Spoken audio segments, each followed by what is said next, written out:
You wake up in Oblivion's prison cell with nothing but your underwear. What are your chances of survival? I wanted to see what it would take for an average Joe like you or me to survive in Cyrodiil. That is, if we were put in the shoes of the Oblivion's main protagonist. Spoilers, it's not looking very good. But nevertheless, here's the premise I went with. The Emperor walks into your cell and heavily implies that you're the chosen one. Immediately, you realize that something's different. There's no character customization, no menu, no level ups. You don't know magic, you don't know how to fight. It's business as usual, but you're in a different world. Specifically, in Cyrodiil.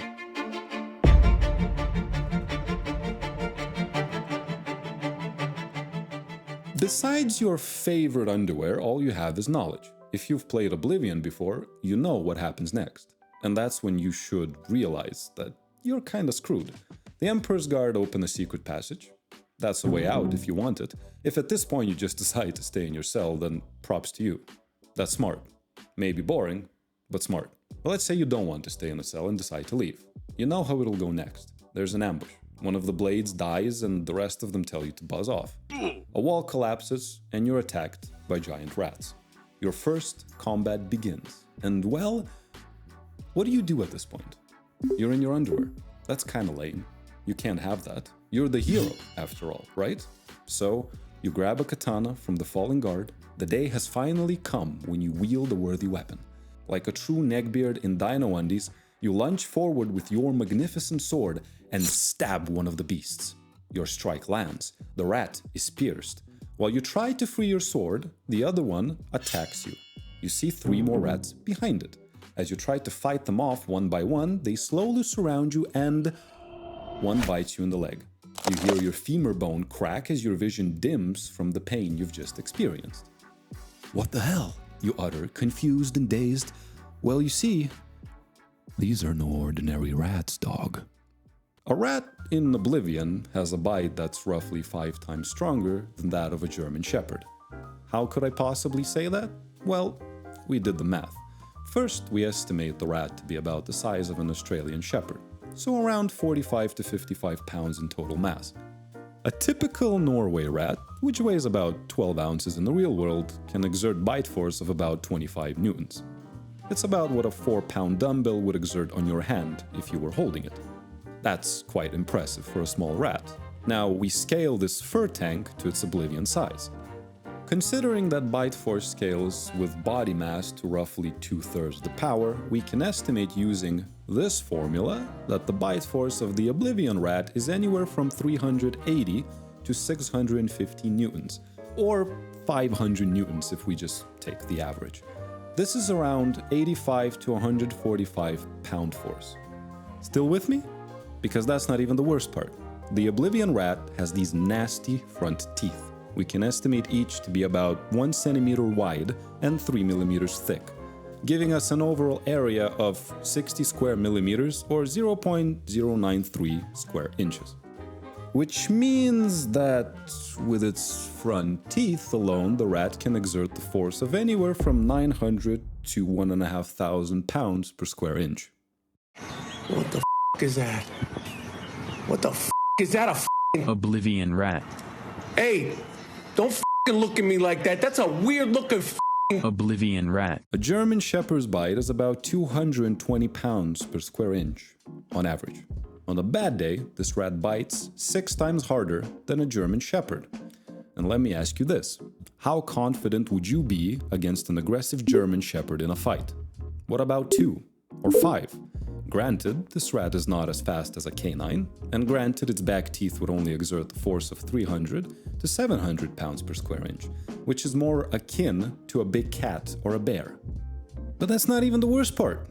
Even if you fight and somehow miraculously win, all it takes is for a single rat to just scratch you. You can contract diseases from blood lung to brain rot, basically skibbity toilet while you choke on your own blood. Okay, so obviously fighting rats is not the best option. And you know that because you're smart. And you're smart because you didn't just spend 4 hours of your life trying to figure out the bite force of a fantasy rat. But because you're smart, you wonder, why would the rats attack you in the first place? Aha! They've been in these caves for days. They must be hungry. So, if they simply caught a whiff of one of the fresh corpses nearby, they'd probably be distracted. If you're double smart, you'd also grab a robe from one of the cultists. Let's be real, the blade's armor will probably not fit you. And even if it did, it would be hard to get it off the dead captain with all the rats nearby. Now, the rats of doom are eating and you're clothed, somewhat. There's your chance to sneak past them. In the next room, you find a bow that you don't really know how to use. And if you actually do know how to use a bow, your chances of survival have just gone up by about 500%. That'd be from 1 to 5. Here's the proof of it. There's also a dagger. Get that. Actually something you can use. And there's some leather and iron armor that probably doesn't fit you either. But let's say that some of it does, somehow. Maybe boots or a glove.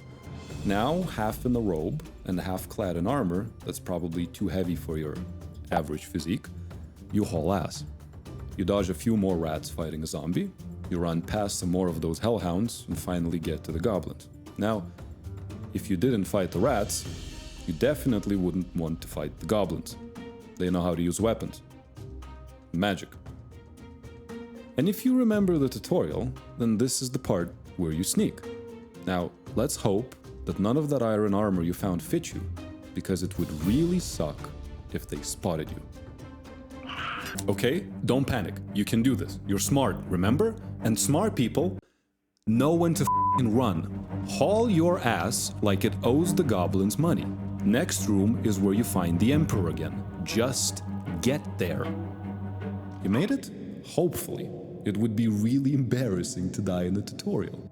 Now, the old man Emperor wants to have a chat. Says you're the chosen one. The only hope Cyrodiil has against Oblivion. Something about gauze and such. And isn't it just exciting to be in the world where those guys are actually real? Anyways, the Emperor dies and you receive an amulet. You gotta bring it to Joffrey. Got it? Oh well, here's the key and get out of here. More goblins and rats in the sewers. Just run past them, if you can. It's not worth risking your life here. Oh, they caught you? Damn, should have been faster. Oh, you're at the gates of the sewers? Great. Congratulations, you made it past the tutorial. Now what?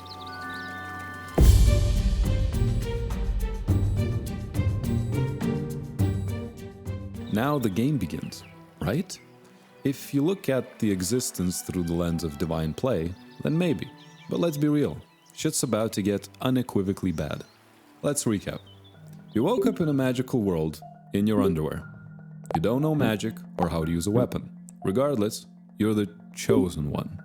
You know that the gates of Oblivion will start opening soon. You have an important amulet you need to bring to a dude named Joffrey. Rats are more dangerous than rabid dogs, and if you fail in your quest, this world is likely going to end. Now, bear in mind that Oblivion gates will not wait for you to complete quests. This is not a game. This is real life. It's happening as we speak, and time is running out. Great. Amazing. Incredible. What an adventure. But before you embark on your quest to save the world, you first have to save yourself. Meaning you need food, water, shelter, and appropriate clothing. This is Maslow's pyramid of needs. You're here. Being a hero comes later. Now, there are two things you can try to do. 1, join the society. 2, find a way to survive on your own, in the wilds. Yeah, no, you're not doing the second one. Let's be real. Even if you watched thousands of hours of bushcraft survival videos, you're not Bear Grylls. And even if you were him, you'd hardly survive. And I'm pretty sure he'd agree with me on this one. It's bloody f***ed here, mate, ain't it? To survive outside of civilization, you'd need a steady source of calories, clean water, and something to protect you from the elements. Bear in mind that stealing from farms is a bit of a no-no. Farmers are tougher than you'd think. If you're gonna steal crops, do it during the night. Even then, you might accrue a bounty or get caught by the local guard. Hunting is not that easy, although not incredibly complicated either. But any meat you might hunt or find will only last for a day or two unless it's cured. Salt is valuable and quite rare as a resource, especially in the world without industry. Clean water isn't that easy to find. You generally don't want to drink from lakes or ponds unless you fancy catching diseases. Your best bet would be mountain springs, and even those might get contaminated by animal corpses anywhere upstream. That can make you really sick, and there's no modern medicine here. Health and cure disease potions cost money unless you know alchemy and have access to ingredients. Same things goes for any wounds you might sustain. One bite or scratch from a wild animal might give you several diseases your body's not prepared for. Remember what happened to the Aztecs when the Spaniards brought them European diseases? Yeah, you'd be the poor Aztec here. As for shelter, you have ruins, camps, and inns. Inns cost money, while camps and ruins are infested with monsters and bandits. And those you want to generally avoid. You might get lucky and find a vacant shelter, but that doesn't mean you'd be safe. The wildlife is ruthless in Cyrodiil, and you'd want to stay away from it. Bears, wolves, mountain lions, trolls, minotaurs, ogres, you name it. But if you're keen on giving outdoor survival a shot, subscribe and let us know in the comments. We'll make a video about how to survive in the Cyrodiil wilds and waste more of our and your time in the process. But you're in Cyrodiil now and have an important quest to complete. So, remembering that you're smart, you decide to join the society. The closest living place to you is obviously the capital. How lucky. Except that you're still wearing the robes of one of the cultists that just assassinated the emperor. Shit indeed. Gotta ditch that garb and get some new drip. You're looking for corpses along the road. Dead conjurers, bandits, marauders, or any types of travelers. And if you see any of them moving, just hide or run. Did I mention you don't want to fight? Unless you manage to sneak up on them, you're at an incredible disadvantage. Bear in mind that nighttime is more dangerous to travel. However, during daytime, people are going to see your assassin-ass garb. And yes, I did just say ass 3 times in 2 words. Along the road, there are some notable spots. The Wellspring Cave is uninhabited. There's some equipment there, plus a book about fundamentals of alchemy. There are also a few unattended hunter camps, and Pell's Gate, where apparently everyone's a friend. Welcome to Pell's Gate, friend. Welcome to Pell's Gate, friend. Welcome to Pell's Gate, friend. With luck, you might salvage some clothes, food, equipment, or even gold. Your main goal is to get to the capital and not get killed or captured. Also protect the Amulet of Kings. Hide it inside of your ass if you need to, because if anyone else gets a hold of it, the world's likely screwed. And so are you. Before you get to the Imperial City, however, keep in mind that you're an outsider. Not just in this city, but in this world. The Imperial City is probably the best place for you to be. You can pretend to be anyone, but you do need to have some story. I'm from a different world and this is isekai type of bullshit is not gonna fly. If people wonder what race you are, just go with whatever they're saying. You might be from Skyrim, High Rock, or even Hammerfell. But once you settle down on a place, come up with a story for it. Vague answers like, I'm not sure, never met my parents, could work, but also raise suspicion. What might also be suspicious is your accent. If it's giving you trouble, try to speak in an obnoxiously American but somehow medieval way, using a lot of chest voice. Stop right there, criminal scum. And you'll be right at home. Now, when you get to the Imperial City, which shouldn't be that difficult as all you need to do is follow the road, you have some options.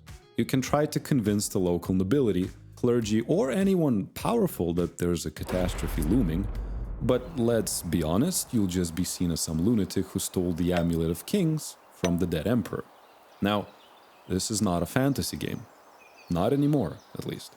Other than that, you can become a beggar, an alchemist's apprentice, or join a religious organization. Look, I know that's boring, but what are your other options? The Fighters Guild won't accept you because you can't fight. The Mages Guild won't accept you because you don't know magic. The Knight Orders actually have standards. I guess you could tell the Thieves Guild that you've memorized every layout and valuable item in every house of Cyrodiil. That might work. The Dark Brotherhood won't accept you because you'd have to take lives for a living. And if you think that wouldn't be a problem, well, we eat sterilized meat from plastic packaging. We both know neither of us could kill someone for money. And if you say, oh, I could study magic and become a mage, tell me, what does this say? Yes, a tome. A f***ing tome to learn a single spell. This is what a tome looks like. That's not just something you have to read, mind you. You have to understand and practice it. Imagine trying to understand quantum gravity while you still believe the Earth is flat and that it stands on top of a giant turtle.